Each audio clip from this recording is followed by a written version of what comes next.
Hey guys, so I'm back. It's election night, fitting, right, for the title of this video. And I've been wanting to make this video for quite some time now. And I've been collecting information and evidence for quite a while. I would say probably for just about over a year. But I only collected like about 10 pictures and 10 screenshots. And then I abandoned it because I got really busy and I knew that this was going to be a bear of a project. And so I didn't even think to do this again until election night, because on the off or not off chance that Donald Trump does not win, which we probably, in all fairness, won't know by the end of the night, then I still wanted to do it while he was in office, because I really do feel like there was a different energy. Like even the year before the election, remember how 2016 was such a weird year, and how 2016 was the year that so many of us got into the Mandela effect? I think I got into the Mandela effect in about April, and the Berenstain Bears was the first Mandela effect with which I was acquainted. And my history of it was just simply that I was watching a lot of conspiracy theory videos, and I kept seeing Mandela effect like up on the side panel of my screen as like a video suggestion. So finally I was just like, that sounds interesting. Let me go and see what it is. And of course the very first Mandela effect that they listed was the Berenstain Bears. So, and yes, I do remember them as being Berenstain. My mother was a librarian, so that's a very big Mandela effect for me.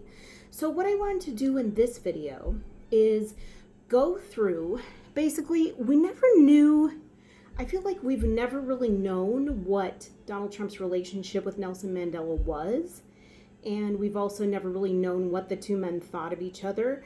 We've never known what their history was, and we've never really, at least I've never seen this, I've never seen people go in and try and find out how many Mandela effects, or most common Mandela effects we know, are also common to Donald Trump, like what links up and syncs up. And then of course I also want to get into the time travel paradigm and the Nikola Tesla, John Trump, all that stuff. And then I have my own take on what happened or what could have happened, or an aspect of what could have happened that nobody else gets excited about as I do. Nobody else thinks as awesome as me, but that's okay. It's just my little thing that I geek out over. So anyway, so of course I first started off by looking up Donald Trump plus Nelson Mandela. And I did find the following article, and it's a really great picture. I love Trump's yellow tie. Please note, we almost never see him wearing a yellow tie. And he's up against a brick wall, which I'm not quite sure how significant that is, but it is interesting. I mean, the wall. So the title of it was Remembering When Nelson Mandela Hopped on Donald Trump's Private Jet. And even then it almost seems a little incongruous, because you're thinking, well, a little too opulent for the humble Nelson Mandela. But it's just as incongruous as their relationship, which we're going to get into. And I'll probably get into more of it towards the end of the video, but I want to go through all the different facets and aspects and so on and so forth.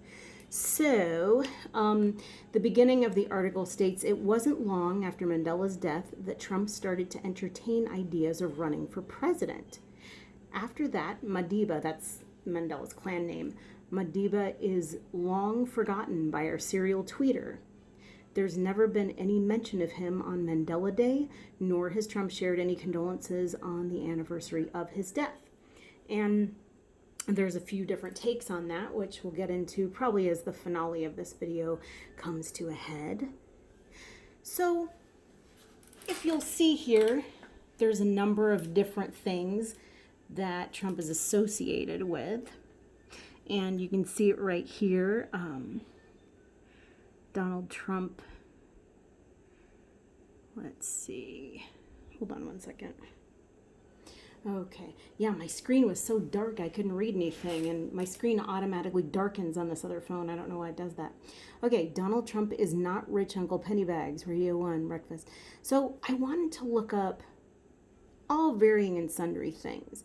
Donald Trump playing with fire, tariffs threatened by J.P. Morgan. You know what's weird, though? Is that I seem to remember there was a J.P. Morgan Mandela effect, but then when I went online to look for a J.P. Morgan Mandela effect, I couldn't find any, which is so strange, and I can't for the life of me remember what it was, but considering that I looked all this up, well, some of these up 6 months ago, I'm thinking to myself, well, it must have been a Mandela effect. I just can't remember what it was. Big bank CEOs stay out of Trump's search for ideal century, JP Morgan. Okay, so obviously we've got memes, one involving C3PO, which doesn't prove anything, but it's kind of funny. And then mirror, mirror. That's like a really big Mandela effect. So I looked up Donald Trump mirror, mirror, and of course I didn't find anything related to Snow White, but there are quite a few sketches of Donald Trump looking in the mirror, and Donald Trump is also vain too, so there's probably that too, but Jimmy Fallon does great mirror sketches. And then, of course, we got Monopoly. Donald Trump had a Monopoly game. Chick-fil-A, we'll get back to. But the main thing is, and this, of course, all started in 2017. Oscars debacle, Trump winning Berenstain Bears, unlikely Super Bowl comeback, glitch in the Matrix. And then, of course, my next course of action was to look up any Donald Trump Mandela effect videos. And of course I came on Moneybag 73. Now, of course, this was filmed 3 years ago, but it still bears acknowledging. So, of course, one of the first things I know we all remember when Donald Trump first became president is physicists assure us that we're not living in an alternative reality where Trump is president. Or the upside down, Stranger Things, which is really funny because that was just like one of the first shows that I watched come 2017. And I gotta tell you, it was like this big precursor because 2016 was a weird and kind of not that great year. And 2020, the outro to his first term at the very least, has been probably the worst year most of us will remember. And it's not even just because of the pandemic, it's because of just a lot of things. Just a lot of people I know are having difficult times. And I remember even in 2016, I posted a status update on Facebook. I'm like, this is more towards the end of 2016. I'm like, are a lot of people having really hard times? And they were like, yeah. And it was really weird too, because on Trump's inauguration day, I remember starting to have physical symptoms of a chronic problem that I've worked through for the most part, but it was like, it took a long time to work through this chronic problem and I didn't know what it was. So that was another kind of strange thing. I'm not blaming him, of course, but I'm thinking this is just a really weird timeline. It's a much more stressful timeline than other timelines. That's all I'm going to say. At least it has been for yours truly and a lot of people that I know. And of course, this year takes the cake. So one of the first things Moneybags brought up was, and this was around the time Donald Trump tweeted about Sweden, like a terrorist attack happening in Sweden. And almost none of us knew what he was talking about. And before I even watched the Moneybags video, I myself wrote a status update on Facebook. And the status update was like, haha, so weird. Trump's talking about Sweden. He doesn't know anything. What is he talking about? So one of my friends who's a Trump supporter wrote down at the bottom of my status update, oh no, something actually did happen the next day. And I was like, weird. And then I looked it up and by golly, it had. Something bad had happened in Sweden. The problem is normally I can go to my Facebook page and like look up anything on a profile, like any keyword on a profile. And how often would I ever use Sweden in any kind of status update? I've visited Sweden, I've lived in Denmark, but I really wouldn't do a status update about Sweden very often. So I search my profile, and normally I never have a problem finding anything on my profile. Never. It's like I'll remember the keyword or something similar to the keyword that I used, and bam, it'll come up. I, to this day, cannot find that status update, and I wouldn't have taken it down because I thought it was interesting. So that was really weird. It's almost as if it's vanished into thin air. After that, there was another video, Mandela Effect, Time Travel, and Trump. And this was really interesting too. And when you're talking about things you cannot find again, this video, of course, made reference to Back to the Future and how a lot of things happened in 1985, or 1985, of course, was the key year for Back to the Future when the first movie started. That was also the year that John Trump died, who had access to the Nikola Tesla papers and that kind of thing. So the guy who made the video, I'm assuming it's a guy, I don't know. There's no talking in it. It's all words. It's all typed words. He really harped on the year 1985 and Back to the Future. Back to the Future, 1985, time travel, and Mandela effects. So, of course, he acknowledged the Biff Donald Trump similarities. And then Patriot Act 26, October 26th, Iran 2 ads. Iran loads first nuclear plant, which I know that Trump got us out of the Iran deal, which there's a lot of mixed emotion over that. But it was just really, really weird because I remember this video. Oh, and there's John Trump. He kind of looks like Max Headroom. A little bit. Max Headroom and Ed Begley Jr. But the weird thing is, concerning the 26, the guy who made the video, the dudette, had a clip of this video that was just taking over the internet. I remember this video was just going viral. I think around the time, whatever time it came out, it was the year before Donald Trump was elected. And there was something on a loop, on repeat, on AM radio. I don't know if you guys remember this, but it said something like, Trump will go down 26, or Trump will go 26. And I remember posting it on Facebook, and I remember just being so fascinated by this video. And again, it was one of those things where I looked again in the keywords in my search on Facebook to see where the hell I had posted that video, and I couldn't find it. And I think it was when I was researching this video that I wanted to make now. So I totally couldn't find this video that I had reposted. I searched it like 6 ways till Sunday on YouTube, and I could not find any videos of that creepy just loop. It almost sounded like a robotic voice saying Trump will go 26 or Trump will go down 26. It was so creepy. But I feel like this is what this guy's referencing right here, that Trump will go 26. And I think he had a clip of the radio doing that. From what I remember, I just watched it the other day, but I was like trying to get so much more information. I couldn't stand it.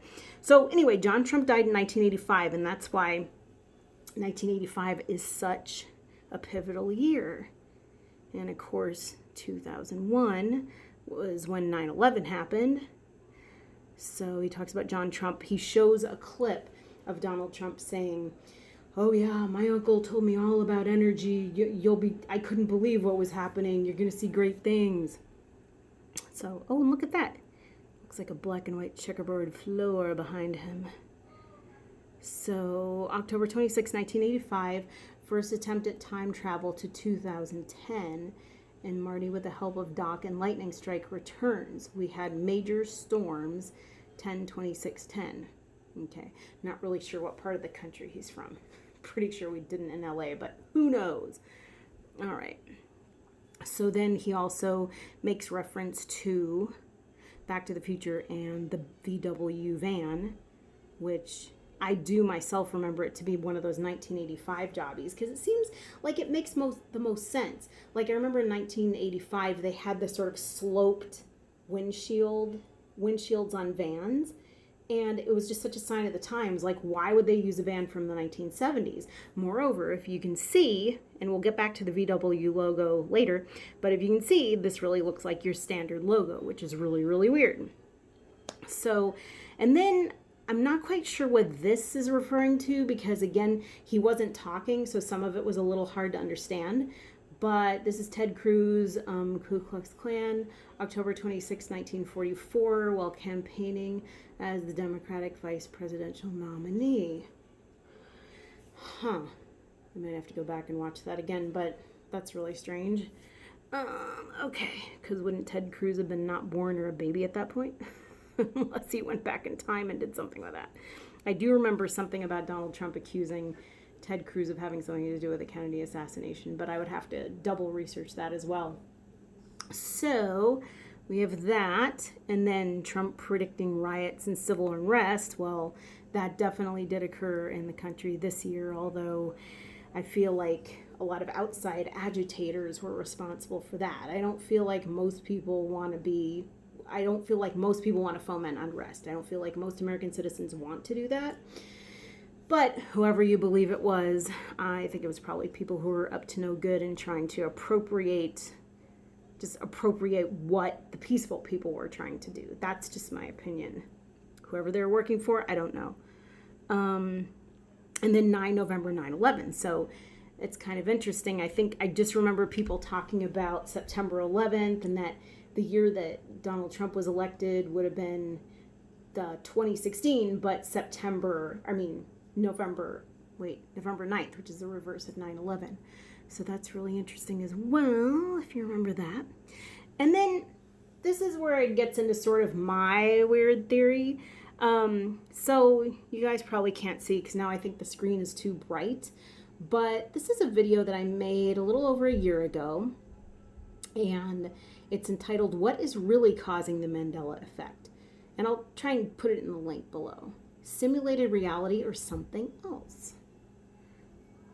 So, now what I'm referencing in this video is Neil deGrasse Tyson and that really famous video of him talking to Dr. Sylvester. James Gates, but there's also a Dr. Sylvester in the mix.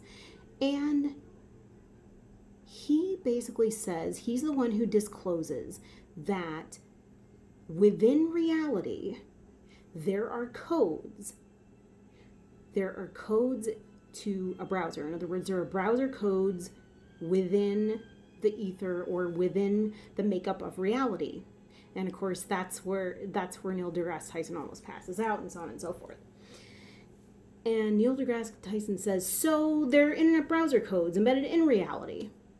And Dr. Gates says, not just any internet codes. I know who wrote them. These codes are written by a scientist named Claude Shannon. Claude Shannon and Donald Trump. So what I did was I looked up Claude Shannon and Donald Trump.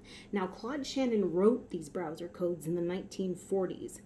And see, that to me is really weird, that he would put an actual name of an actual scientist who wrote the codes. And it's kind of like, why? Like, why would you say that, first of all, if you A, didn't think it was relevant, and B, didn't want to tell the world something? And if these codes were naturally occurring in reality, then why would they have been written by anyone? Not anyone who's terrestrial on this planet anyway. So my theory is, and I could be totally wrong, and nobody else seems to be as weirded out by this as me, but my theory is like, what if we've been looking at this all backwards? What if we are not in a simulation?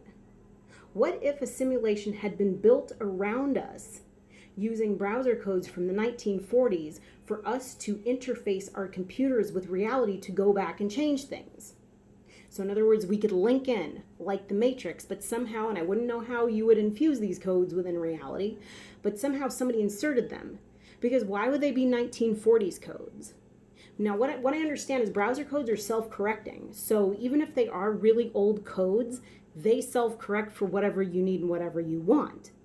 Claude Shannon just happened to write the exact sequence of ones and zeros, and somehow maybe some mad scientist down in the basement of the Pentagon, because I've always thought this. I've always been like with my mom, there's mad scientists down in the basement of the Pentagon and they're figuring out time travel. I mean, I've always thought this from the time I was like 10 years old, and my mom was always like, you don't know what you're talking about.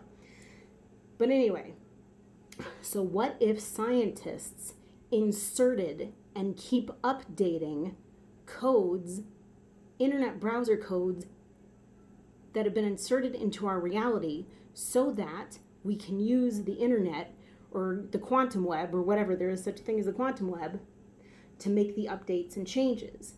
And that's what I posited might be causing the Mandela effect. Now, why codes from the 1940s? Aside from the fact that they can self-correct and update, it's kind of, to me, I figured it was kind of like time travel. You know how they always say, well, you can only time travel as far back as the machine was built? That's what I wonder about the Claude Shannon codes. It's like, while they can self-correct and update themselves when need be, you want to be able to go back and change as many things as you possibly can. So if the 1940s is the early time they could have done it, then that's when they will go to. I mean, if they had made internet browser codes before then, then, but even still, I didn't even know we had internet back then. So that's the other weird thing. So what was Claude Shannon doing writing internet code back then? Unless A, we've had the internet longer than we've thought, or B, somebody got a time machine and helped the internet exist before then, which I kind of doubt, because then again, if they built a time machine in the 1940s, that could have been why. Maybe the earliest time machine we had was in the 1940s, so that was the earliest we could also insert internet browser codes into reality. Okay, now I'm just thinking off the top of my head. But regardless, this is important to me. The Claude Shannon thing is important to me. It's important to nobody else but me, but so what? This is my video. I have to make a note of this. So anyway, it says Claude Shannon and Donald Trump, Zelig Zine. Zelig was a Woody Allen movie. Claude Shannon, 1916 to 2001. Wow, he died in 2001. So I never knew, oh my gosh, I never knew when he died, 2001. Well, 2001 in many ways was a portal year. I mean, that was when 9/11 occurred and some weird shit happened at that time. So he invented information theory, one of the seminal contributions to quantitative signal analysis. Okay, so that's all sciencey. Okay, so I don't know. I meant to take the photo so that I could... Okay, Claude Shannon and Donald Trump. This was an article. It's so funny. It's just written by someone named Dan, all lowercase letters. And it says here, Claude Shannon, 1916-2001, invented information theory, one of the seminal contributions to quantitative signal analysis in history. Did you know, though, that the co-author of the treatise was Warren Weaver? Warren Weaver. Okay, and I can't read that in it already, but there's more. So Warren Weaver. Okay. Yes, Warren Weaver. The man had already coined the term molecular biology. You can read about that in Moby DX, a novel of Silicon Valley. But the very fact that you didn't know it means that the previous sentence contained information. This was such a weird little article. When Donald Trump says, after FBI Director James Comey's famous reopening of the Clinton email investigations on October 28, 2016, that Comey's statement proves Secretary Hillary Clinton's guilt, and he then says on November 6th, after Comey closes the reopening because it has led nowhere, that closing proves nothing. Shannon's information theory tells us one thing: Trump's remarks have zero information content because his channel transmits the same message irrespective of input. This is such a nerdy article. So anyway, that's pretty much all the article said. It didn't really go anywhere after that, but I just thought it was really weird because I wanted to find at least one article where Claude Shannon and Donald Trump appear together, and somehow they do. It doesn't seem very significant, but it does seem very computer nerdy and sort of cryptic in a way. So it's kind of like Hillary Clinton was guilty, but then because Donald Trump says it, it's not true because he doesn't transmit correctly. Anyway, make of it what you will. If you guys have any hypotheses or theories as to why it was written the way it was, let me know. Okay, so now here's a little bit more about Claude Shannon, the mathematical prodigy who gave the world bits.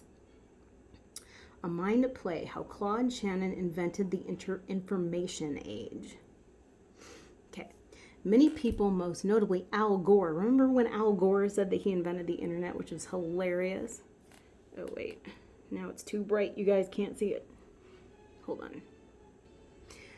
I'm sorry. I can't get it to light down so you guys can see it, but I'll try and leave it in the description section. I know there's just a lot of material, but rest assured, there's no way I could be creating all these web pages on the internet. So let me read for you what it says. Many people, most notably Al Gore, have claimed to be the father of the information age, but Claude Shannon probably deserves the most credit.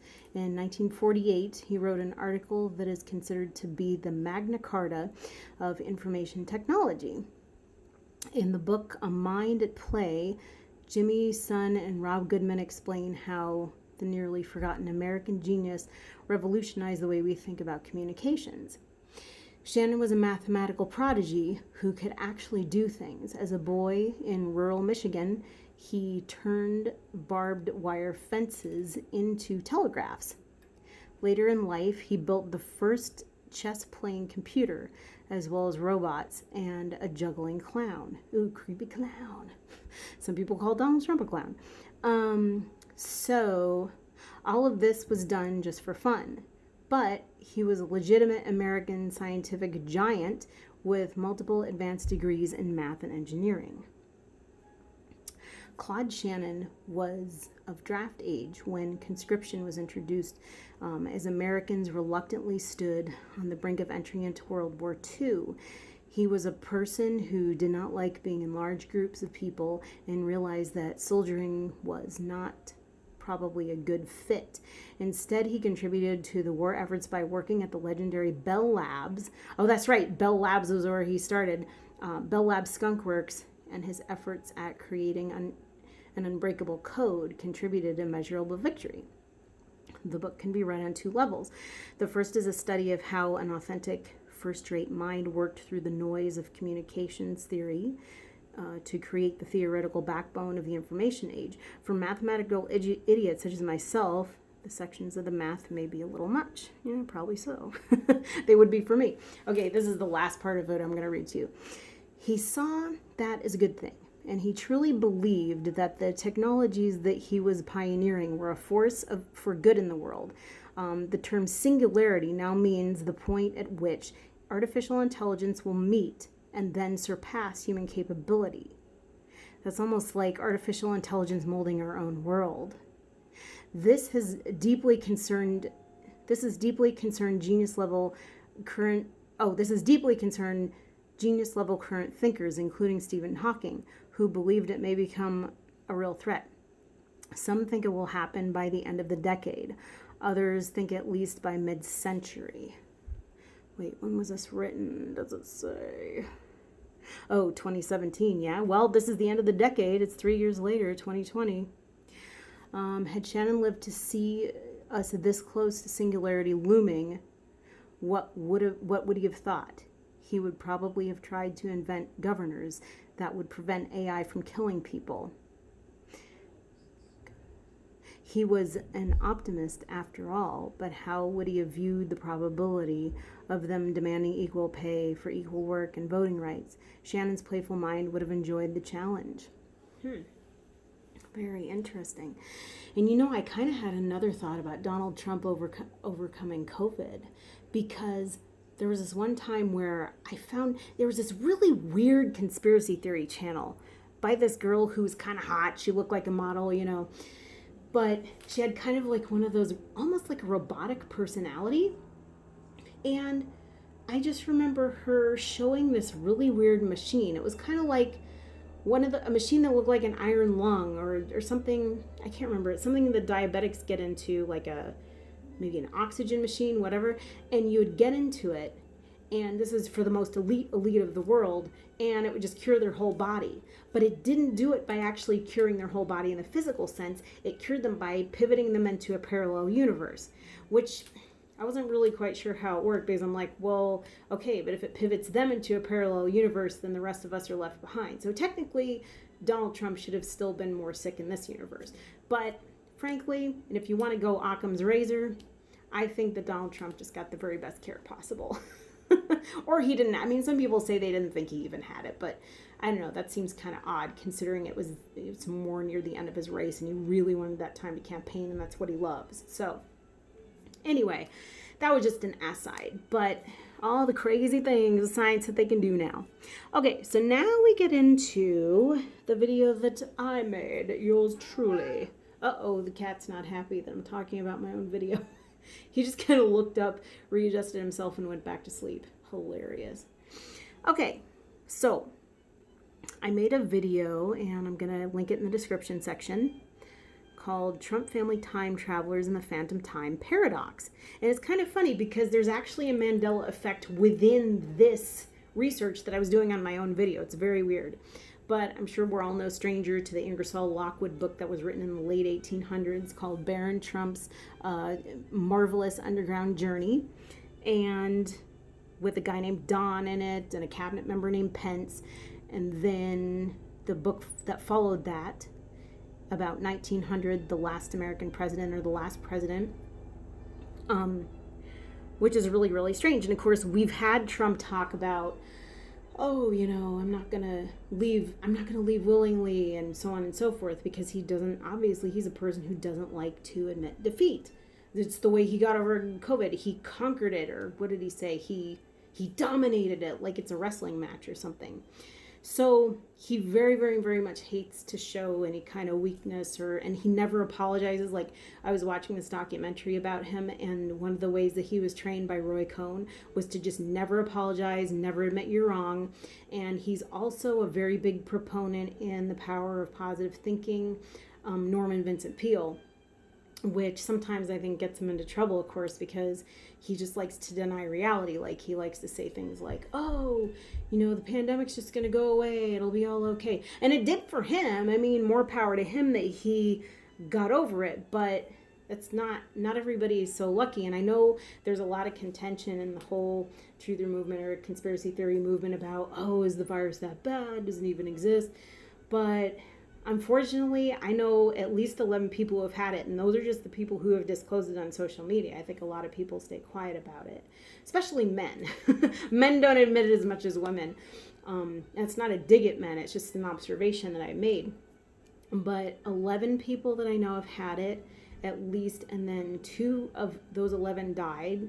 Granted, they were older. One was in his 80s, my friend's dad, and then another was like maybe in his 60s, and then, and it was really sad because somebody left some food out for him in front of his door, just like, oh, you're sick, here, I'll bring you over some food, and he never got it, and they found him passed away in his apartment. And then 3 more of those people are stragglers. They're the long haulers. They're my age or younger, and 2 of them are women, and the 2 women for 6 months still had fatigue and dizziness and difficulty breathing. And then my other friend, who's in his 30s, totally physically fit, good looking, physically fit guy, he, like, for 11 weeks now, he has not been able to take in a full breath, and he has to sleep in a certain position. Some days he's so tired, just even lifting a leg is too much work, and other days he can walk around the block, albeit slowly. And he gets really bad migraines now and dizziness, and it just sounds terrible. It just sounds really terrible. And I don't know who else has had it. So, I mean, I guess you could say maybe they had something else, but I don't know anything else that's like this. But in any case, I myself, in my world, it's a true thing, but other people, they're lucky enough to, I guess, not know anyone who's had it, or if they did know somebody who had it, they had a mild form of it, I suppose. And I had something back in January that I'm thinking now might have been swine flu, because one of my girlfriends had the same thing that I had, although it has many of the same symptoms as COVID. It's like, we're one pandemic behind, you know. And, oh my God. And I mean, I came out of that. Like, it took me about 4 weeks to feel normal again. And I came out of that going, oh my God, that sucked. So whether it was swine flu or whether it was an early form of COVID that doctors keep denying was even here at that time, I'm just like, oh my God, you don't even want to get that. You don't even want to get swine flu. You don't want to get the flu this year. It was horrible. Anyway, I've been talking too long. So Trump family time travelers, the phantom time paradox. Now, the key to this is that the book, The Last President, was written in 1900.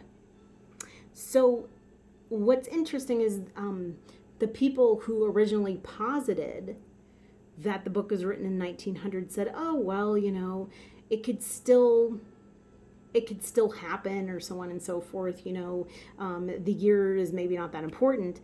But here's the thing, and I don't know how I stumbled on this, but at the time I was making this video about this book, the time everybody else was making the video, I stumbled on this thing called the phantom time paradox. And I've titled my video this way. But when I went back and I looked at the video, they called it the phantom time hypothesis. Like, nowhere in the video, nowhere, anywhere in the video do they say, because I showed a clip of their video, do they say phantom time paradox?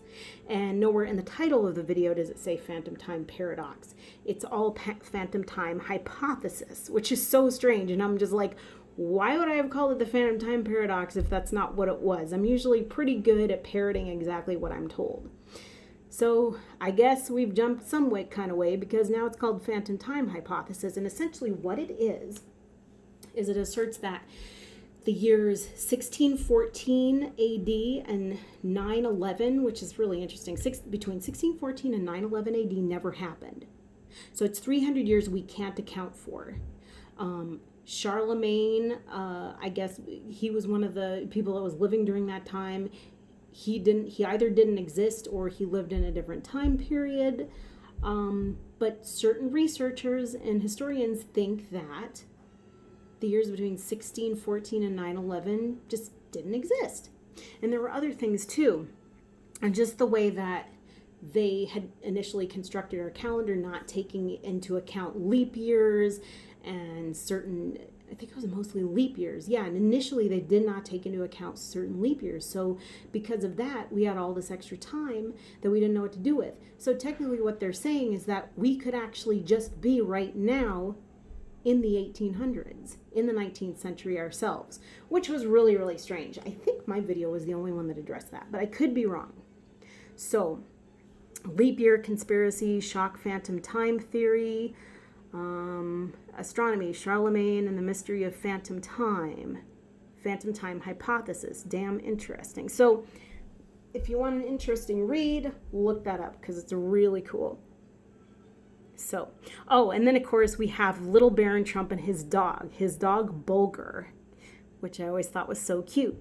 Now, what's also really interesting is that the Trumps, they say the Trumps are the first White House to not have a dog, but I looked it up and they were going to get a dog, or actually when I initially looked it up, back when I made the video in 2017, what I found on the internet was that they had a dog named Patton.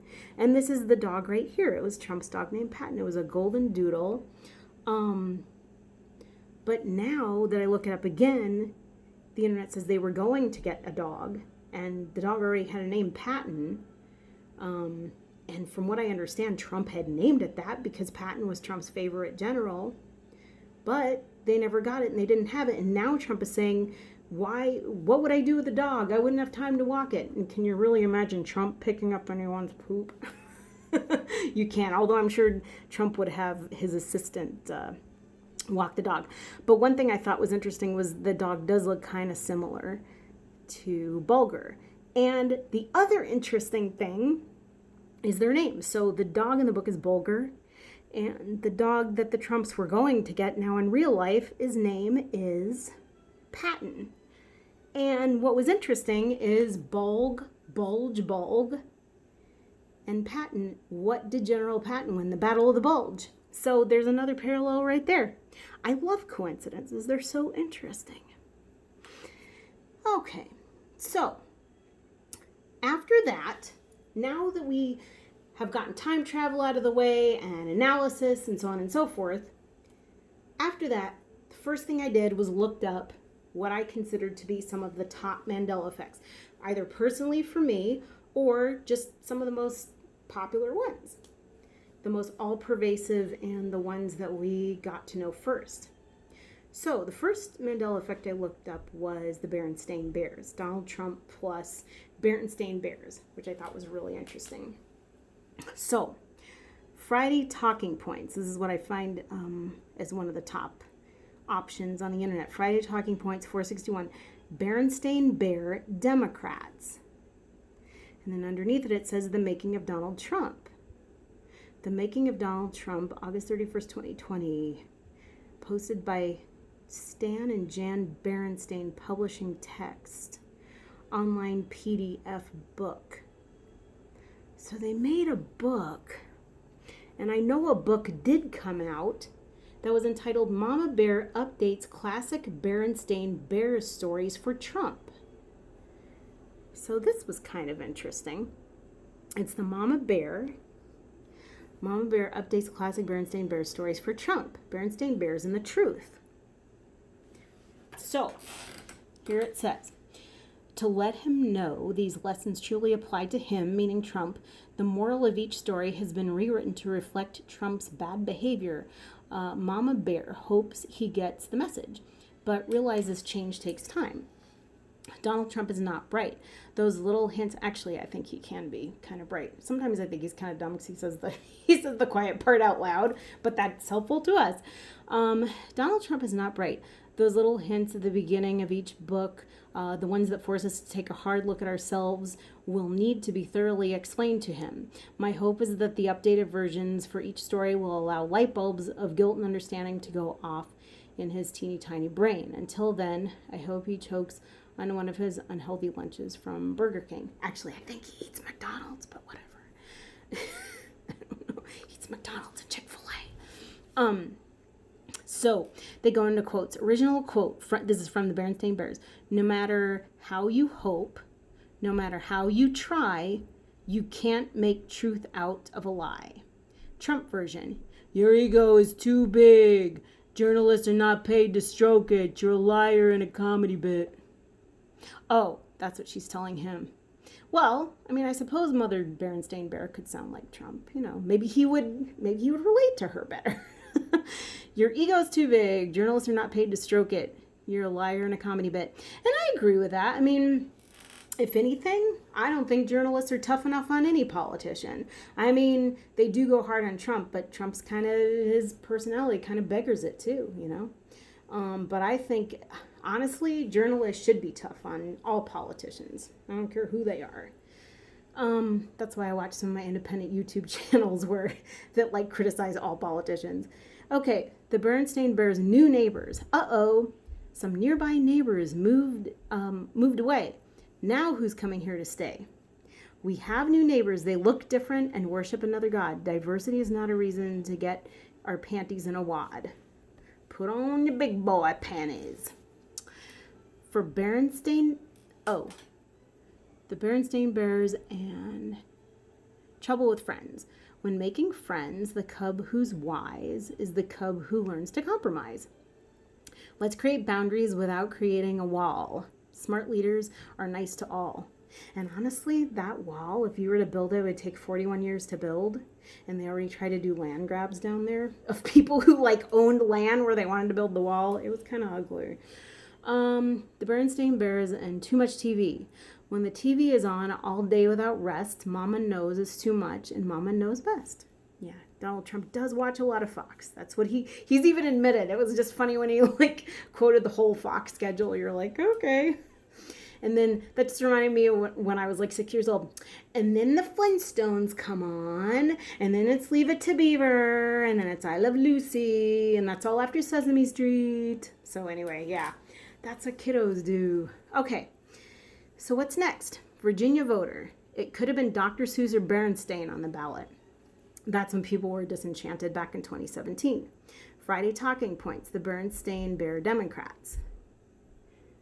And that's also from 2017. And this is a really weird article because there's a lot of code in it. And it was written in 2017, but then it looks like there's 2020 updates. And see, this is what I mean. There's a P with 2 carets around it. So Democrats just had the first very good week they've had in an entire year. Tuesday night, they absolutely swept the board in a few elections that were held. Now, granted, this was an off-year election, so it's too soon to say whether this presages a Democratic wave or even a Democratic tsunami in next year's midterm elections, but that doesn't detract from the gains Democratic candidates made all over the map. And then there's all this code. And then it says, and then somebody says it could have been Dr. Seuss or the Berenstain Bears on the ballot, and I would have voted for them if they were a Democrat. I might do more analyses in other years, but in this case, no. No one else gets any consideration because what's going on with the Republicans, I'm talking about Trump and his cast of characters, is stupid, stupid, stupid. I can't say stupid enough times. Hence, the column's headline today, the history of the animal-themed Democratic groups. Originally, there were yellow dog Democrats, as in, I'll vote for a yaller dog as long as he's a Democrat. And this was back when anti-segregational Democrats dominated the South. See, that was before the party ideologies flipped. Like in the 1960s, when anti-segregation laws started at the helm of the Democrats, a lot of the racist Democrats defected over to the Republican Party, and that's why Abraham Lincoln did so much for the slaves and did so much for equality, such as it was at the time. And then now, all of a sudden, the party ideologies flipped, and then you had post 1960s, it was more of a Democratic thing, which is really, really interesting. So, hence our column's headline today in the history of animal-themed Democratic groups. Originally, there were Yellow Dog Democrats. Oh yeah, Yaller Dog. Like the Dixiecrats. This is back when anti-segregationist Democrats dominated the South, prior to the Civil Rights Act of the 1960s. See, there. Later, once most of those had switched over to the Republican Party, the remaining... Okay, so anyway, that article goes on. But then I just looked up Trump and Bear, which was pretty funny. And I had never heard of this. Trumpy Bear. Trumpy Bear official commercial. And it's funny because the caption here says, "I come when the trumpet sounds." Well, that makes sense. There was actually a joke I saw on Facebook that somebody said, I think it was a biblical character, they were like, I didn't say when at the sound of trumpets, I said at Trump Pence the world would end, which was kind of funny. Like if you don't like Donald Trump. Okay, so they had a Trumpy Bear commercial, and it's funny because he's got this, I don't know if you can see, he's got this hair. He's got the shock of orange hair that you can comb and then you can put on your flagpole, and the Trumpy Bear is actually a real thing. So that was interesting. But the icing on the cake, the really weird thing that came up when I looked up Trump plus Berenstain was actually, and it says on Google, including results for Trump and Bernstein. Now, if you all remember, Bernstein was part of the team of Woodward and Bernstein, the guys who broke the Watergate story. And of course, they were portrayed by Dustin Hoffman and Robert Redford in the movie, I think it was All the President's Men. So it was Woodward and Bernstein. And of course, Bernstein had things to say about Woodward's interviews with Donald Trump. The ones on tape where Donald Trump admits that he knows that the virus is dangerous, but then goes on to later say that he didn't want to create a panic. So anyway, it was really interesting. So you have here Bernstein on Trump. He has become homicidally negligent. Carl Bernstein, Donald Trump is the big lie. Woodward and Bernstein compared covering Trump to Nixon. Woodward and Bernstein. Okay, so you get the picture, but in any case, he's the other half of Woodward and Bernstein. And it's kind of funny because where do bears live? In the woods. In the woods and in the trees. Trees are made of wood. Carl Bernstein, Woodward's Trump revelations graver than Watergate. Carl Bernstein, Woodward's Trump tapes, smoking gun of homicidal negligence. I mean, and it is pretty crazy when you get a politician saying it on tape and they can't deny it. I mean, that's the thing we all wait for, right? It's like, what did you know? When did you know it? And a lot of people are mad at Bob Woodward because he didn't release the book, or he didn't release that bit of information right away. And I totally get why people would be mad at it. But at the same time, for whatever reason, I think Donald Trump felt like he was really bonding with Bob Woodward when he talked to him, because like he opened up to him in a way that he does not open up to a lot of journalists. I feel like he felt that Bob Woodward had some kind of star quality that Trump wanted to like bond with and maybe suck up to, which is really strange considering what he was telling him. But the way I figure it is this. Bob Woodward could have gone public with what Trump knew at the time, but if it was early on in his interviews and he wanted to get more information from Trump, then that would curtail it all. Like, in other words, he wouldn't be able to get any more interview out of Trump once Trump knew that Bob Woodward had betrayed him. So I think it's kind of a balancing act, but I totally get, like, I see it on both sides. Carl Bernstein, Woodward's Trump tapes. Yeah, I mean, so it's just interesting. Bernstein and Woods. So then we've got them with their 1970s hairstyles. Brown, chicka, chicka, bow, bow. Now, speaking of the 1970s, going from the 1970s to the 1960s, a decade back, One of the other really big Mandela effects, of course, was California Dreamin'. And so I looked up California Dreamin', or the Mamas and the Papas with Trump, and of course we got California Dream, Immigration and Inclusion in Trump's U.S. California Dreamin', Minnie and Golden State want to secede from Trump's U.S. So there's like the actual article, A California Dream, Immigration and Inclusion in Trump's U.S. That I think, that was written in 2020. That's actually kind of a neat pinata there. Maybe it's a balloon, I don't know. So, then, that's pretty self-explanatory. And then I looked up Donald Trump Depends.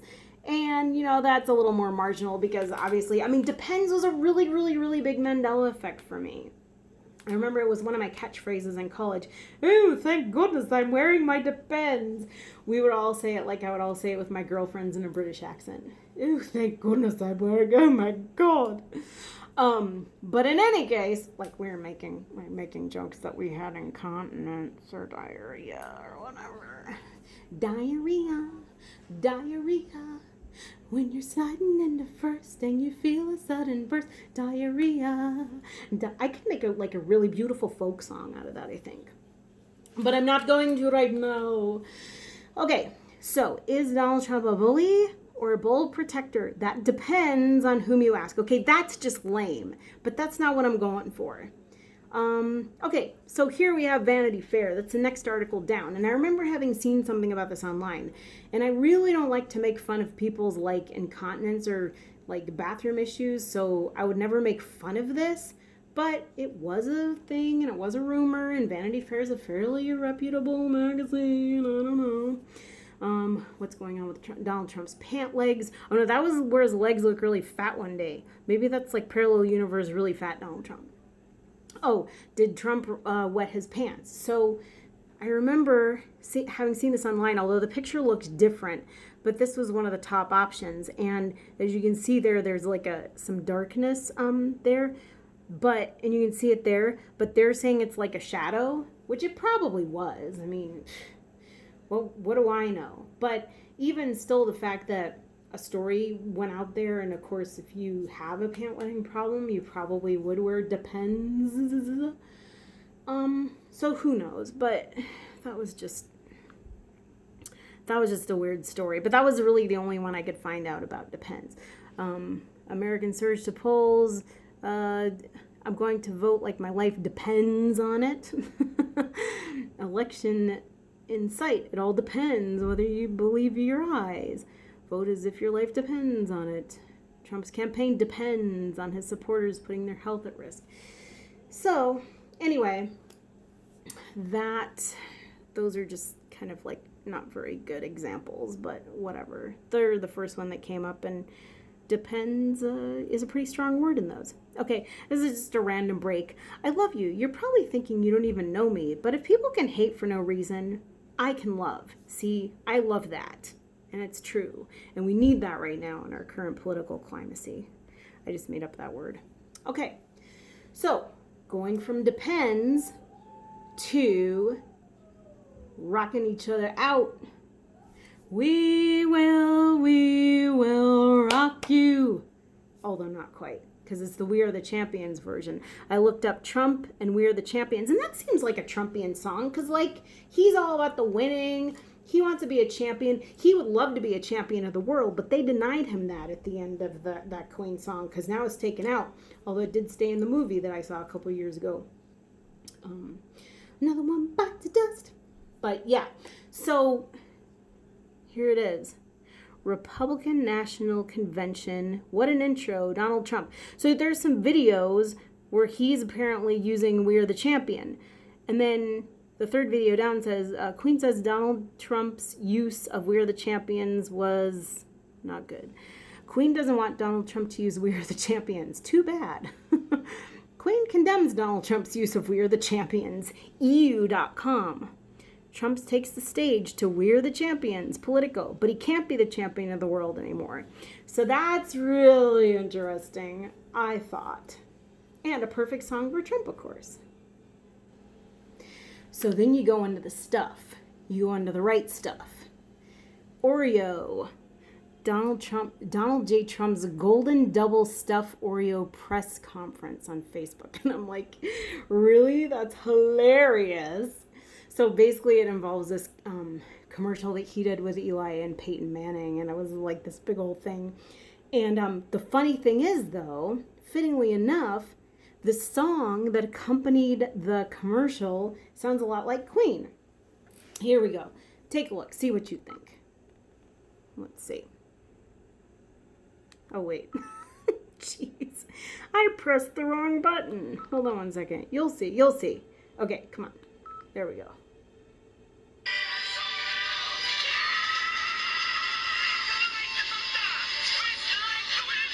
Well, the Trump brand is golden, and now we have the golden double stuff. So I think it's going to be an interesting combination. When you add Eli and Peyton Manning, you have the best.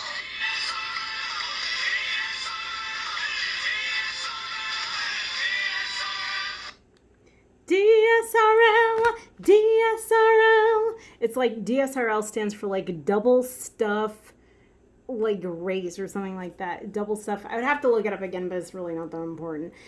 But it was like this whole big professional thing. It was just really funny. So I guess he did this whole commercial with Eli and Peyton Manning. And it's, you know what's so weird? Until now, I never put the two and two together that like Eli and Peyton Manning were related, but I think they are. Are they brothers? I don't know.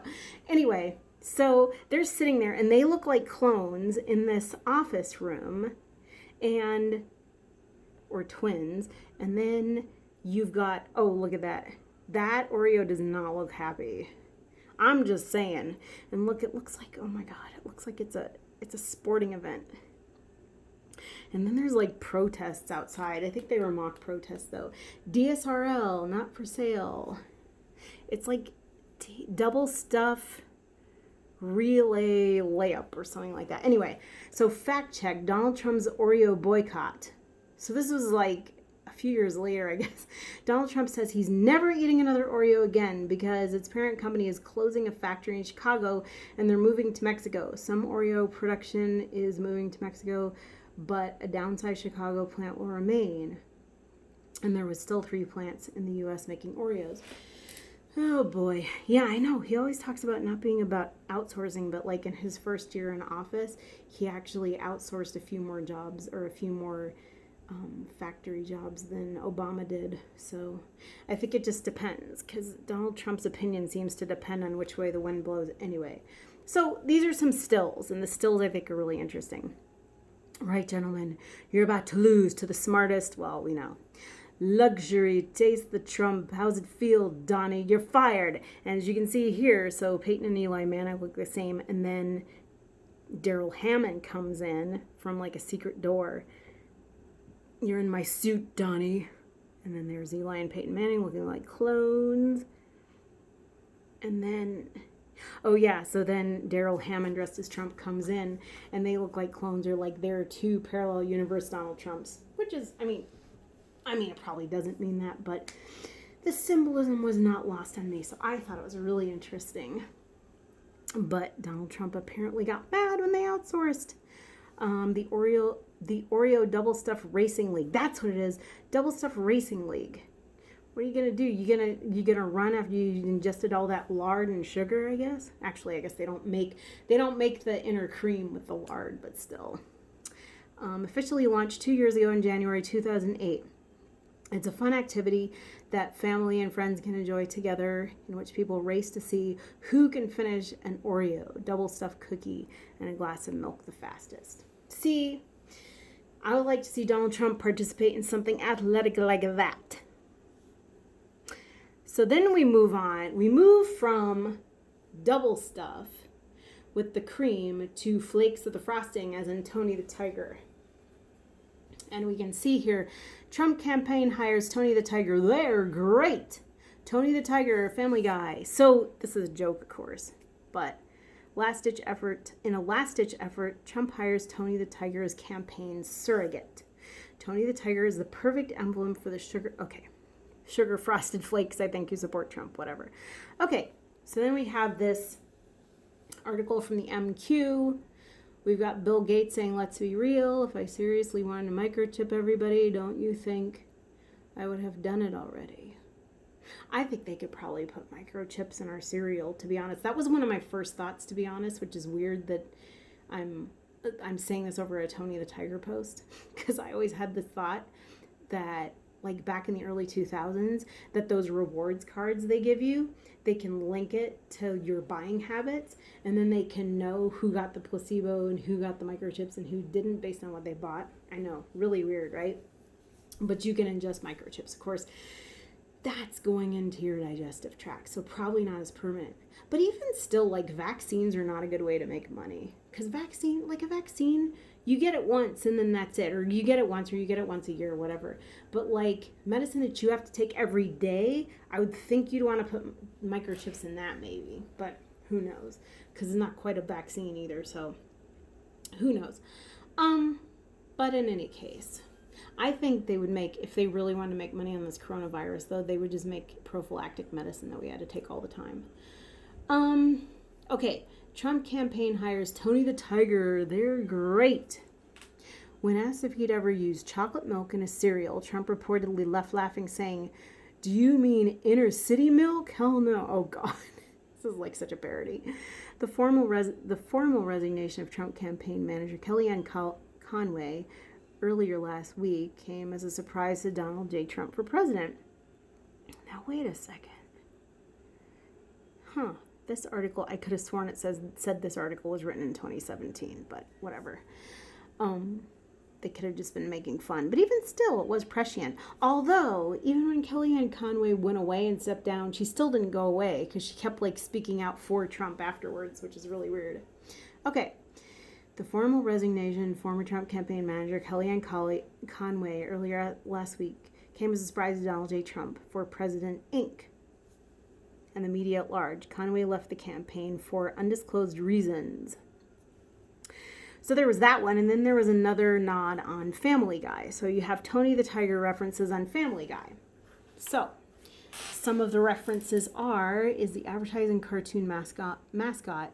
Tony the Tiger is the advertising cartoon mascot for the Kellogg's Frosted Flakes breakfast cereal, appearing on its packaging and advertising. He is also notable for his catchphrase, "They're great," at the end of every commercial.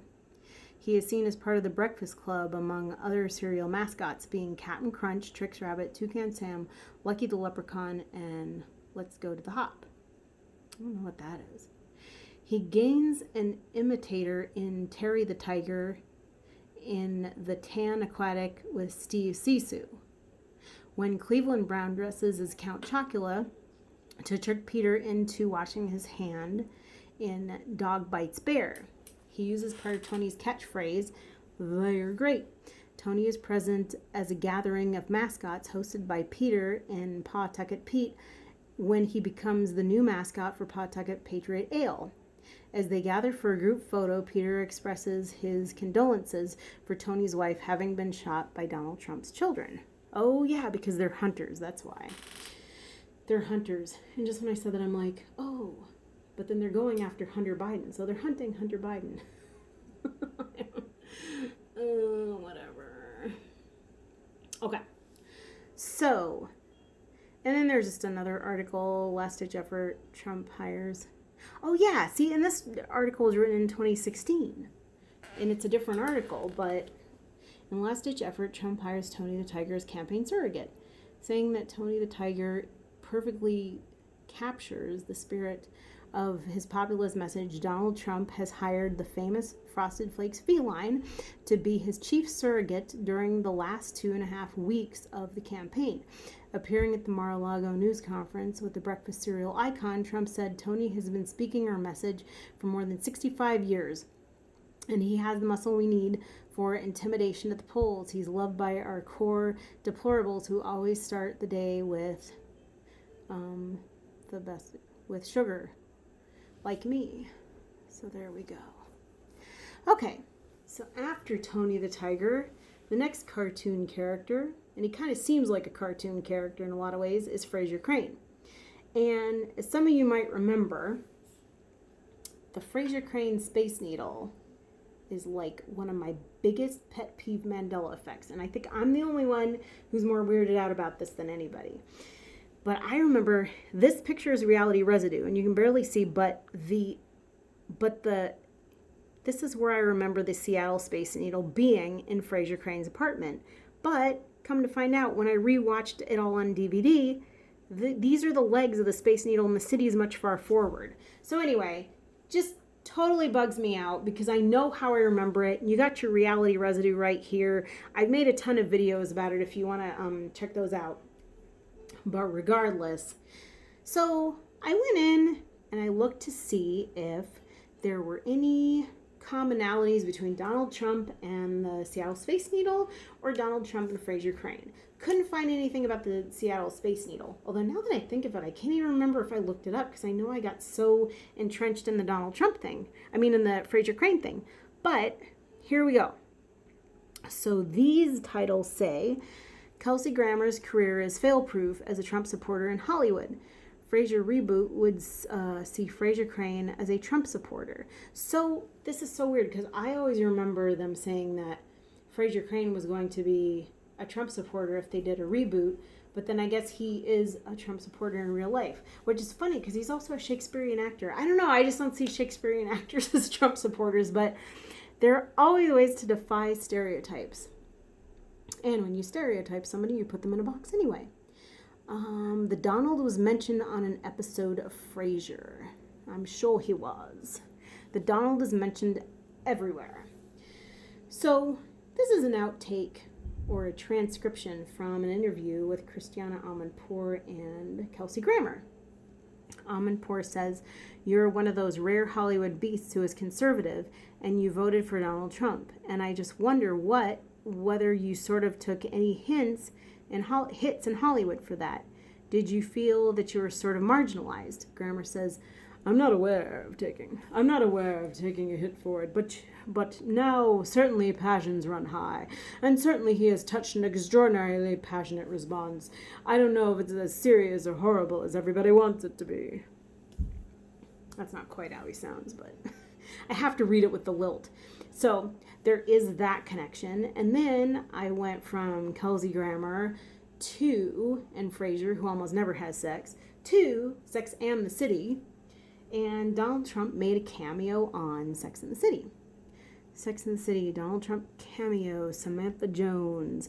See right here, he's sitting back there. He does sort of a quick take of dialogue with this other guy. He's actually not a bad actor, Donald Trump. But, when you consider he's listed as an actor anyway because of his reality show, The Apprentice. He was a Hollywood star before becoming president. And people like to think he's an outsider, which is kind of funny. As for why Trump has appeared in so many shows and movies, Matt Damon recently revealed that the business tycoon simply demanded it. The deal was that if you wanted to shoot in one of his buildings, you had to write him a part, Matt told The Hollywood Reporter. With Trump's popularity at an all-time low, we don't think he'll be receiving quite as many scripts over the course of his presidency. Well, I don't know. His popularity doesn't seem that low tonight because I have the TV on in the background. Well, it's on mute, but who knows? Although the polls are just coming in. Biden looks to be winning Arizona right now, which is pretty surprising. All right. So then we have Donald Trump on. If you want to go into elitist neighborhoods, and a lot of Arizona is really nice. I don't know if it's elite, but we've got Donald Trump cameo on The Fresh Prince of Bel-Air, and we all know about the extended song.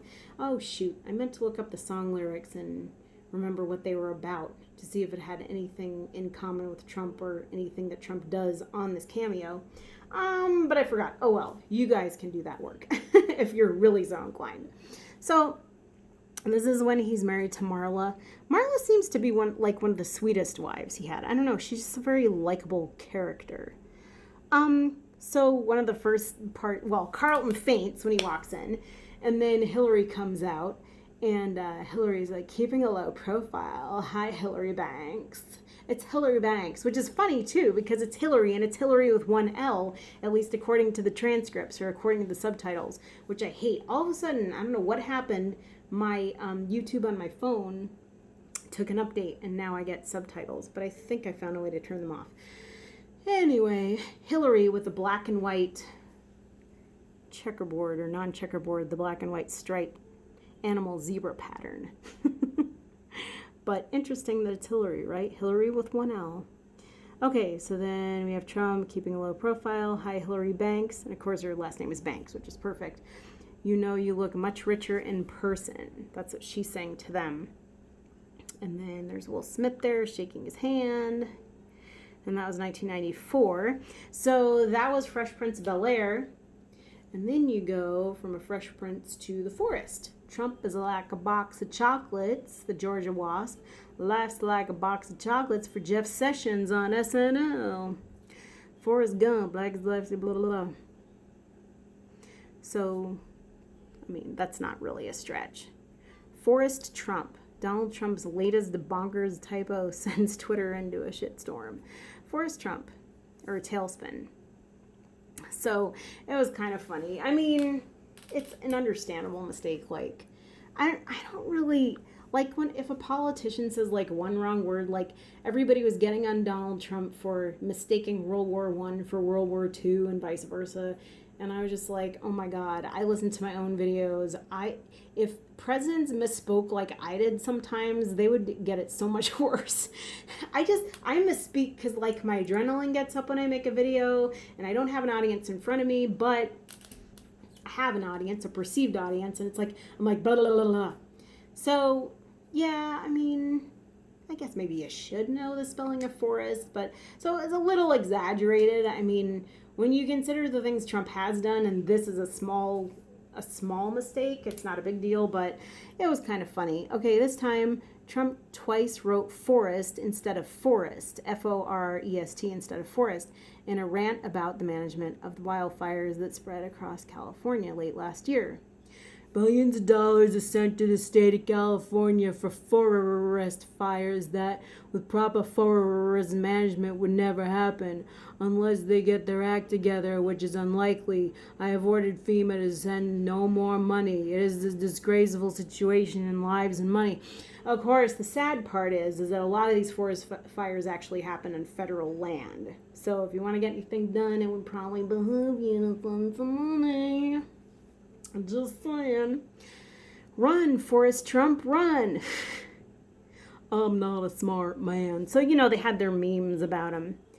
And then there was an SNL sketch. SNL cast Kate McKinnon as Jeff Sessions as Forrest Gump. Naturally, it was an okay sketch. But anyway, they just talked about boxes of chocolates. And she did a really good Forrest Gump impression. So then, of course, we couldn't go any less without equating Donald Trump with a cartoon character, because he does kind of seem like a cartoon character sometimes.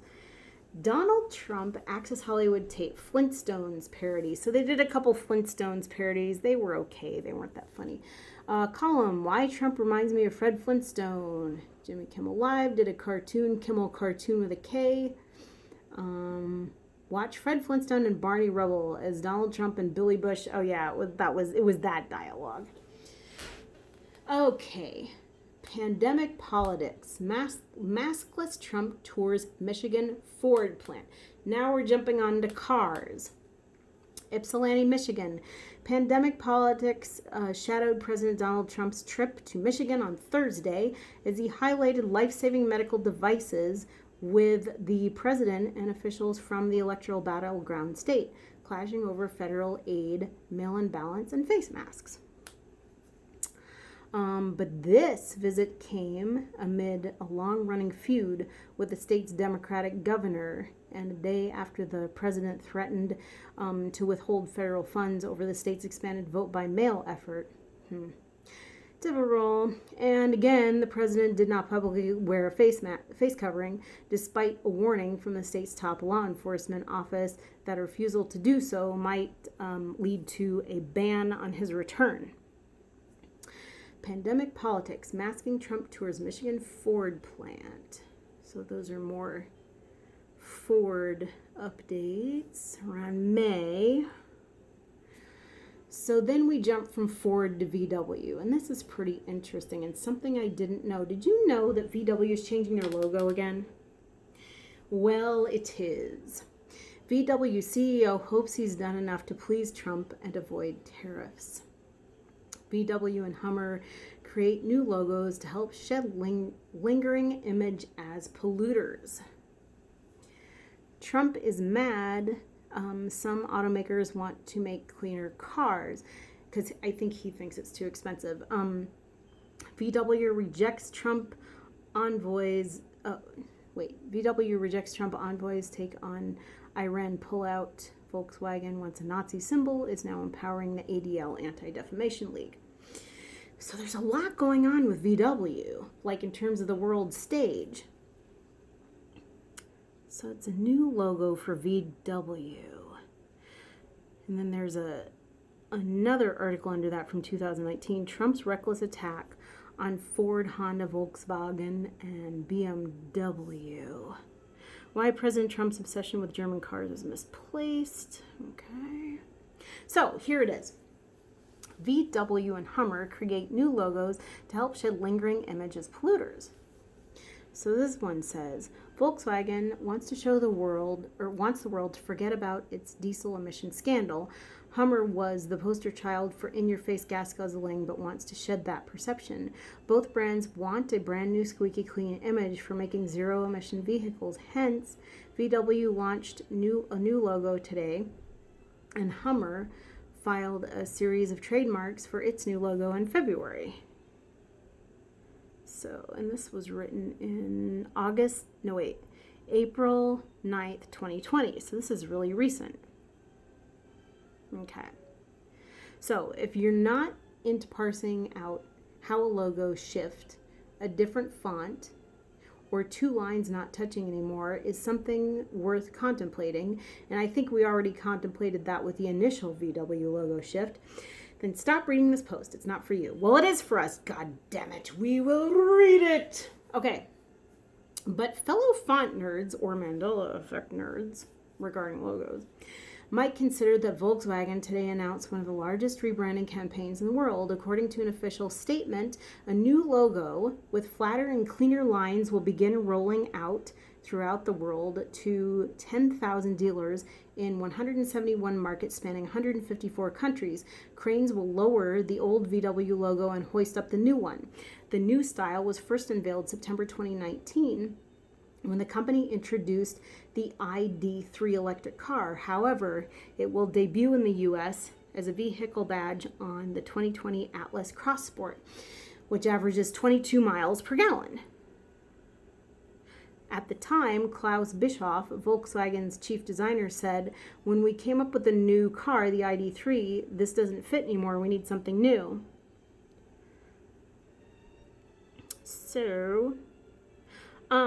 So today Bischoff added, my personal drive in this redesign was to make the W float, bringing a new lightness to the Volkswagen brand. So I guess, the whole thing is it's not touching the bottom of the circle, which is interesting. I don't really know what difference it's going to make, but here again, we've got the details about the old logos. Who cares? The W floats or it doesn't. It's still the same old logo. But the subtext is that VW wanted to lighten things up and move from the heaviness of the Dieselgate scandal, which is linked to about 1,200 premature deaths. It's not the first time the VW changed its logo to turn a new page. Volkswagen's initial 1930s trademark was surrounded by what looks like a spinning swastika. The new logo launched today borrows from the mid-1960s version. Okay, so the mid-1960s version is that one. Mid-1960s version, when the Beetle was a popular and groovy little car in America. So there you can see all the different ones. Is VW the only company bothering to rebrand at a critical time of a shift in technology? General Motors, a couple of months ago, officially filed a trademark, a new Hummer logo for its upcoming electric pickup truck. The step was taken to arguably distance GM's latest EV efforts, from the brand image of Hummer as enemy number one for environmentalists. After all, it's hard to imagine a brand that historically showed more disregard for fuel efficiency. A 2007 study by J.D. Power found the Hummer. I'm not sure if I didn't continue with the article because I just wanted to go and explore the logo.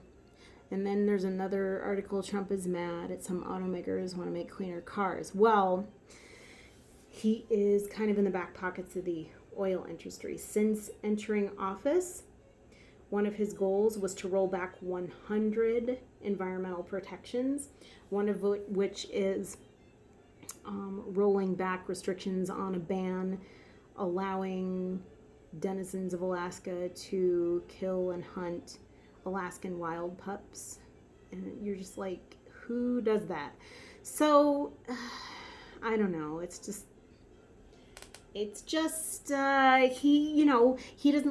doesn't like, oh my gosh, I'm losing my words. He doesn't like restrictions on environmental protections. He doesn't like those because it's bad for business and it's too expensive for businesses to do. That's why he doesn't like it. So it's not good. And a lot of people buy into the notion that we've got of climate change denial, but I'm going to get to that in a bit too. And who's behind that? And it's not George Soros. George Soros is not behind everything. There are two people that we're forgetting that I think they use George Soros to distract us by, psychopathic though he may be. Okay. So President Donald Trump, let's see. He's reportedly enraged that Ford, Volkswagen, BMW, and Honda struck a deal with California to steadily reduce the amount of pollution emitted by their new cars. According to the New York Times, the deal directly contradicts and potentially threatens one of the cornerstone efforts to his administration in an attempt to roll back even higher standards set by the Environmental Protection Agency under Barack Obama. And that's another thing. He wants to undo what Obama did, but he wants to roll back environmental protections. Trump reportedly even summoned other automakers, General Motors, Fiat Chrysler, and Toyota to the White House to pressure them to stick with the administration's plan, according to New York Times. And whether or not you are for environmental protections, it's not good to have all the pollution out in the environment. It causes cancer. All right, the Trump administration built its proposal around the idea that the high Obama-era standards would make new cars more expensive, pushing consumers to either buy older cars or stick with the one they already own, since older cars are typically less efficient and don't have the safety features of the newer ones. The Trump administration is essentially making a case to trade environmental gains of the final 5 years of Obama rule for potential upfront cost savings and a reduction in cash-related injuries and death. And crash-related injuries and deaths. The Trump administration says making cars more efficient will cost too much, though not everyone agrees. Trump partially laid out an argument in a tweet on Wednesday saying he is giving politically correct automobile companies the option of lowering the average price of a car by more than $3,000 in exchange for very little impact on the environment. He also said his administration is trying to make new cars substantially safer, a sentiment he echoed later in later tweets, despite the fact that the rule being... come on, there we go. So, I cut it off there.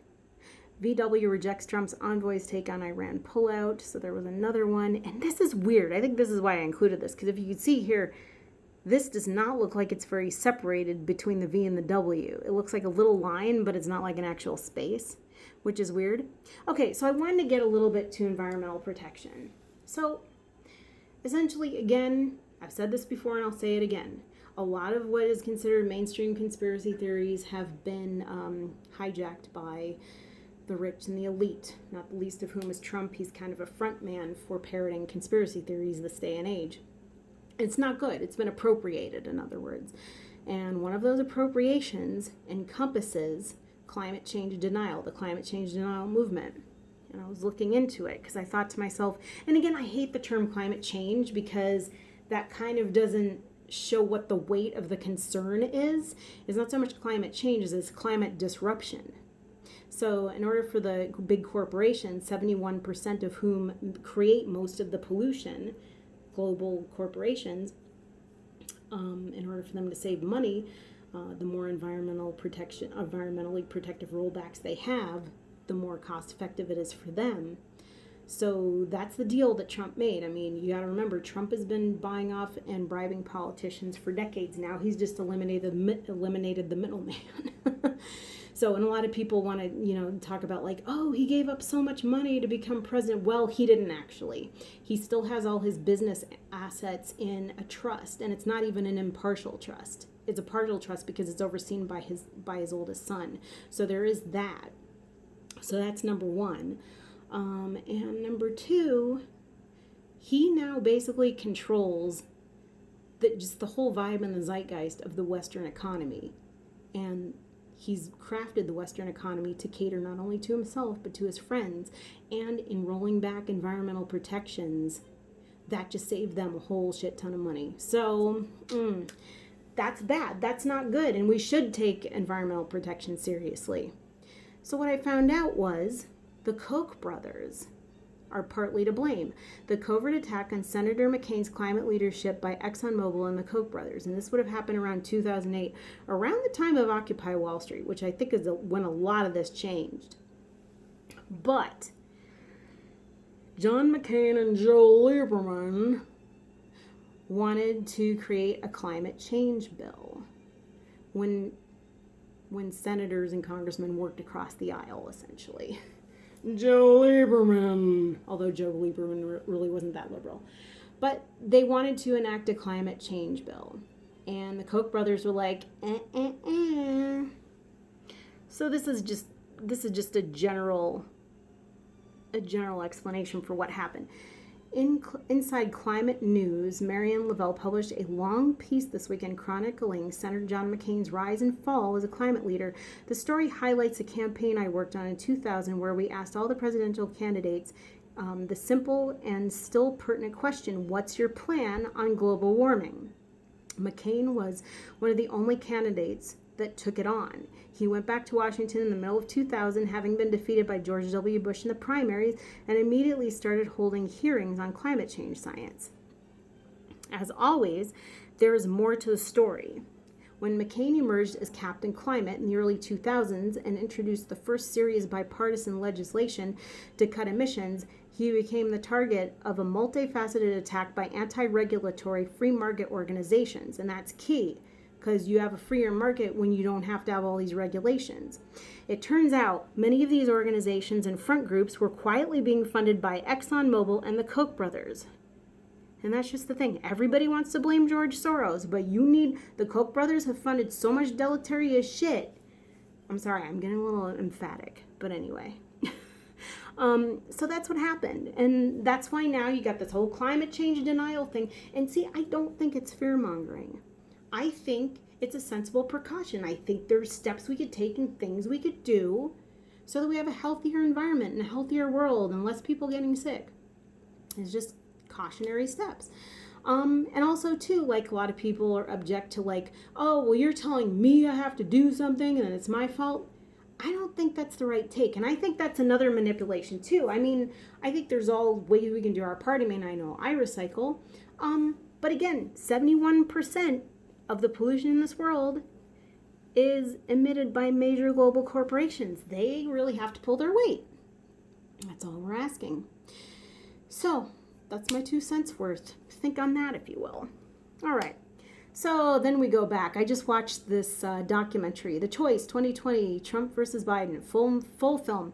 And they go back into the boys and then the men's histories.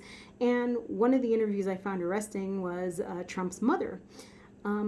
She was, and it was weird. This is the only thing they had her say, which I thought was kind of strange, but maybe not so strange. Well, he really liked playing Monopoly as a boy. She had that kind of accent. It's so weird. It's like still kind of European, old school films of the 1940s. And I believe this was in the 60s. Well, Donald, you know, he really liked playing Monopoly as a boy. So then, of course, we've got the games, the Trump editions, Monopoly offers special Donald Trump Cheaters edition. And then And then there was another one. Let's see. Let me see if I can find it. I think I put it all the way at the end, but there was another one. Oh yeah, here. Monopoly Trump Entertainment Resorts Collector's Edition. So there's a few different ones, but yeah, that was his thing that he liked to do. And then there was that other story that the media made a really big deal about, which was so funny. It was about like the whole, oh, well, a sports team, I can't remember who it was, but a winning sports team came to the White House and Trump served them all McDonald's. But it actually wasn't. I come to find out, I looked that up, and okay, sorry, now it's being blurry. Here it is. More fast food at the White House. Trump served Chick-fil-A to a North Dakota state football team. So there's that link. It's just a really interesting picture. Let's see. Right there. Okay, so then the Thinker, that was another one that came up.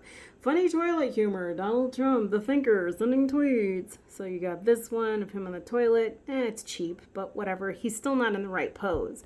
I mean, the right pose that we all remember. Actually, I don't remember the Thinker like that. I shouldn't say that, but I can see why people would. Okay, remember when... Okay, now this last one is really weird because I looked up Trump with Ed McMahon.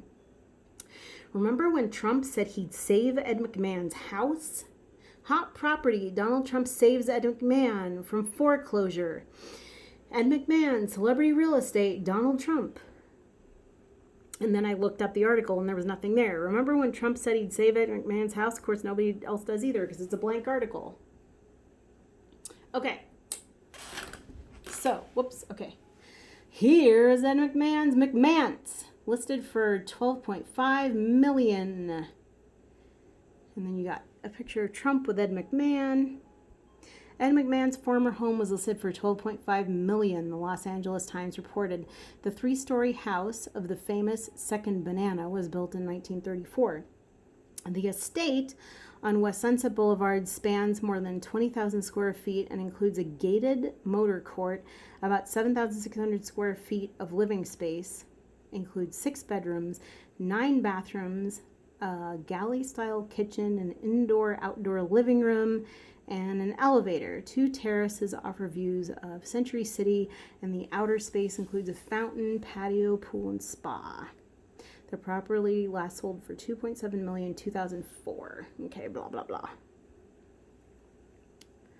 The late comedian made real estate news in 2008 when he fought, again with the 2008, when he fought to avoid a foreclosure of a different home in the Beverly Hills post office area. That's a weird area. That's a weird name for a Beverly Hills area, the post office area. Of course, with all the post office shenanigans supposedly that were going on now, that's crazy. Real estate mogul, aspiring politician Donald J. Trump offered to buy the 7,000 square foot property and let McMahon continue to live there, but the home eventually sold to another investor. McMahon died in 2009 at the age of 86. He was a comedian, game show host, actor. He famously enjoyed a 30-year tenure as a talk show sidekick for Johnny Carson on The Tonight Show, blah, blah, blah. Okay, so that's interesting. Stimulus payments delayed as Trump demands Publishers Clearinghouse to deliver each 3-foot wide checks. So you've got that. Again, another article, Ed McMahon on money, Trump, and music, and there's nothing there except some weird code. So, oh God, I can't even read that. Sheesh. Okay, then you've got Trump and the robot. Okay, this last article is kind of interesting. Remembering when Nelson Mandela hopped on Donald Trump's private jet. Okay, so these are just snippets from the article. However, that hasn't stopped the American president for claiming that he has a wonderful relationship with Madiba. That's his clan name. When Mandela died in 2013, Trump was quick to post a message on his Twitter account. Where else? To pay his condolences. Donnie's tribute to a special man didn't raise eyebrows at the time, but a lot has changed in 5 years. One now has to wonder what political ideals the pair would have in common. But did Trump and Mandela ever form a modern-day odd couple? Have Donald Trump and Nelson Mandela met? As indicated by the photo, The pair have met on at least one occasion, with Trump wearing a yellow tie, which is really weird. Alongside his wife Melania, the Trumps were happy to make the most of their photo opportunity. Previous tweets of his pre-presidency years show he had a great respect for Madiba too, if not for South Africa. Here's some tweets. I really like Nelson Mandela, but South Africa is a crime-ridden mess. It is just waiting to explode. Not a good situation for the people. That was in 2013. Nelson Mandela and myself had a wonderful relationship. He was a special man and will be missed. And that's, I guess, was tweeted after his death on December 5th. Okay. There we have that. And then we have, in fact, he seems to love a good Mandela quote every now and then. Quote tweeting this memorable line shared by a follower. A good head and a good heart are always a formidable combination. Nelson Mandela. What have Trump and Mandela said about each other? It wasn't long after Mandela's death that Trump started to entertain ideas of running for president. After that, Madiba is long forgotten by our serial tweeter. There's never been any mention of him on Mandela Day, nor has Trump shared any condolences on the anniversary of his death. So that's kind of weird. I mean, it's like a shift in and of itself. Let's see. The former South African president wasn't very vocal in his support of Trump, the businessman, or the celebrity personality. There's virtually no record of Madiba reciprocating the kind words of his counterpart. Some people, Americans, would you believe, were bamboozled by a fake news article which claimed Mandela had praised Trump's style of leadership as POTUS. This has been comprehensively busted, and we'll let you figure out why. Mandela and Donald Trump's jet. Their last meaningful interaction came in 1990. Recently released from jail, Nelson was due to start a tour of the USA. His 80-strong entourage was struggling for travel arrangements before Mr. Trump decided to help out. A private jet by the name of Trump Shuttle 727 was used to take the South African delegation across the country, including stops in New York and Los Angeles. Trump gave Mandela and co permission to use the aircraft. Well, that was nice. Let's see. And then perhaps the would-be president's urge to benefit himself outweighed his charitable intentions, though. Organizers on behalf of the Mandela Welcoming Committee had to shell out $130,000 for using the plane. That's the art of the deal, I guess. So, yep. That's a common personality trait with Trump, I'm sorry to say. Mandela's representatives are on record for thanking Trump, and this is about as far as their relationship goes. Wonderful? Perhaps not. We can't imagine Donnie is too keen on ever coming to South Shithole to pay his respects either. So that's kind of obviously a joke because he's referred to, see it says Trump allegedly said, Nelson Mandela was no leader. South Africa says he's not one to judge. This article was written in 2020, though, so it's a little schizophrenic. I mean, obviously Trump's idea of Mandela probably changed after he got elected because it just kind of seems like Trump believes and postures himself the way he thinks would best benefit him at the time. So he seems to be a bit of a chameleon in that way. So that just seems fairly evident in what he says. And then this last article, I think it was written by Michael Cohen, I'm not going to read it, but it just kind of talked about like Michael Cohen saying that Trump called South Africa a shithole country, and then somebody else was quoted as thanking Trump. And then I'm just going to close out the video with some positive quotes from Mandela. Poverty is not an accident like slavery and apartheid. It is man-made and can be removed by the actions of human beings. Courageous people do not fear forgiving for the sake of peace. I don't know. I'm trying to do my best Mandela impression. Character is how you treat those who can do nothing for you. See, now that's the antithesis of Donald Trump right there, I feel. Okay. No one is born hating another person because of the color of his skin or his background or his religion. People must learn to hate. And if they can learn to hate, they can be taught to love, for love comes more naturally to the human heart than its opposite. I think that's true. What about apathy? Sometimes I just feel like apathy is my most natural state. But that said, this is probably still the most important message that I saw today, which kind of falls in line with Nelson Mandela's quotes. I love you. You're probably thinking you don't even know me. But if people can hate for no reason, I can love. So anyway, I just wanted to end this video on an up note. Anyway, guys, tell me what you think. Tell me what you know. If you think I missed something. If you think I missed a parallel between Nelson Mandela and the Mandela effect and Donald Trump, let me know in the comments. I always love hearing from you. And my voice is tired. And I'm just like, whoa. This video like took me all day to collate and put together and record. So I think I'm going to call it a night. But I hope you guys are all doing well and more videos to come. And that's about all. Peace out.